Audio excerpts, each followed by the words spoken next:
Ladies and gentlemen, a shed update. I'll have to excuse the sunglasses. Doing a little outside work, having beautiful weather, which I wish we'd have this type of weather all year long, but we only get like a few days of good weather, so you're out here trying to get stuff accomplished. One thing, or a couple things. Number one, the Metaluna mutant. I now have almost a case full of these, which is, I think, 6 you get to a case. They were basically ran one time, and it's one of those kits that I think was actually on the Aurora's, making a kit, but they, stopped short and didn't do it. And there was always a plastic kit out there that wasn't Atlantis, but it was someone else. And but anyway, Atlantis took care of it. Which this is, I call it the '70s box. But if you notice, Atlantis got the big A, which they recently got the legal to use the Aurora oval with the Aurora name, which that was specifically worded on that. But they do have the big A on that one. I wonder if they'll do an old Aurora one that way. But anyway, I picked these up. I think that I like the kit really well. It's one of those you just can't have enough of them, and I think it's one of them like a fine wine. Appreciate many years to come. I picked up another Polar Lights Forgotten Prisoner, and I have almost every incarnation of this, except for I think Atlantis has one now, and there's one I don't have, and that is, it's not necessarily Polar Lights. It's in the Cine FX box. I think that's how it was pronounced. For whatever reason, they had the rights to it, and Polar Lights didn't, or something like that. I don't remember exactly the situation, but I would love to have the box that has the Cine FX logo on it, so I'd have, from Aurora all the way down, because some kits do have multiple boxes, and we like to have, for historical purposes, of course. So adding another, and it's sealed too. So we're adding another Polar Lights Forgotten Prisoner to the art. A little kind of sad story in a way, but hate to. But we'll discuss it. We'll go through it. A couple months ago, as of this video, there was a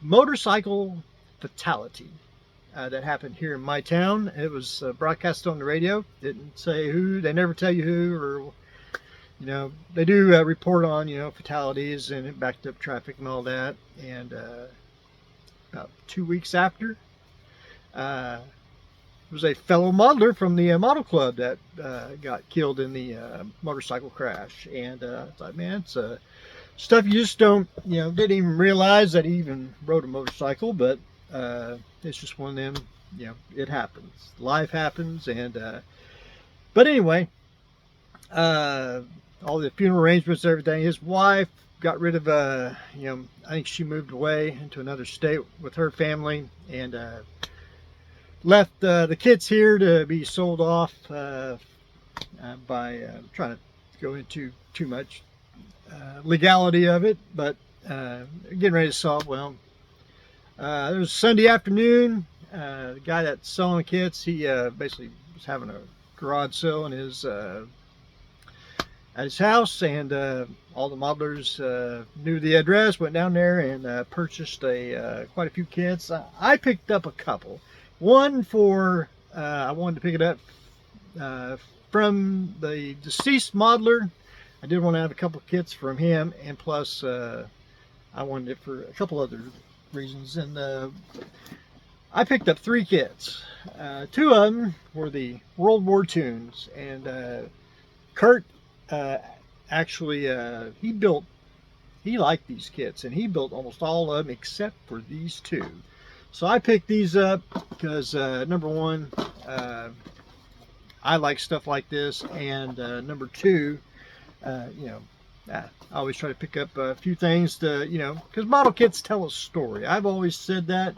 I don't care if it's a built model or a model in the box, you know, they all tell a story.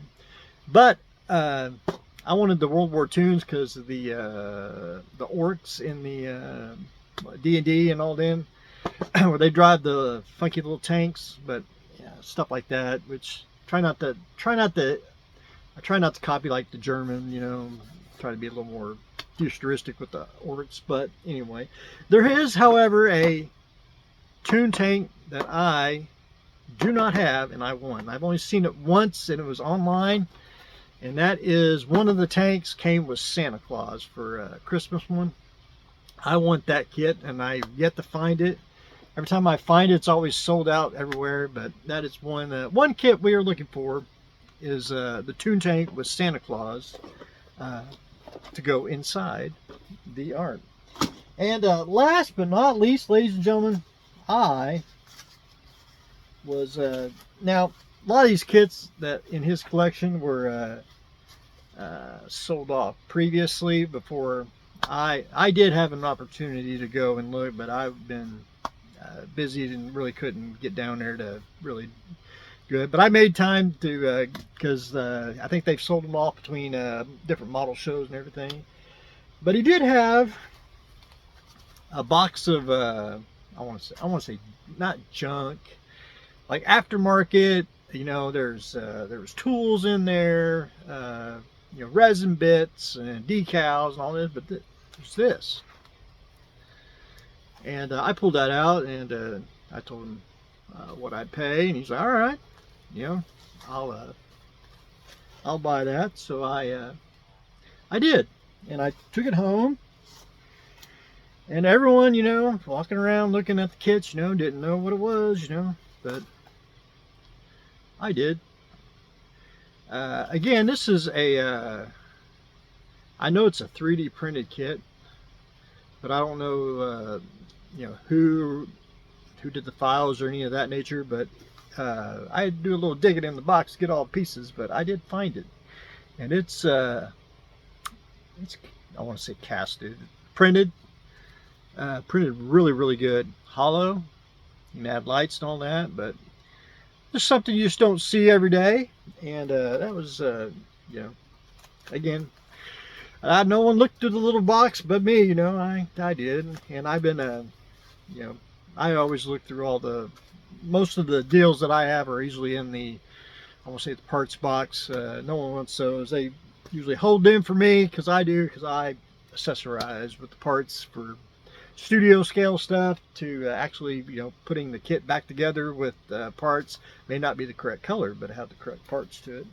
And sometimes you can mix and match, you know, if you put road wheels, different tank road wheels with another tank, which they do fit, but you know, there's just something to think about when you're cannibalizing a kit to build or to sell. But anyway, that was a yeah, he did have a, like here in the shed, you know, he had tanks, planes, ships, armor, you know, a little bit of science fiction, but something you don't see. And I thought that was a real unique find. So I have to do a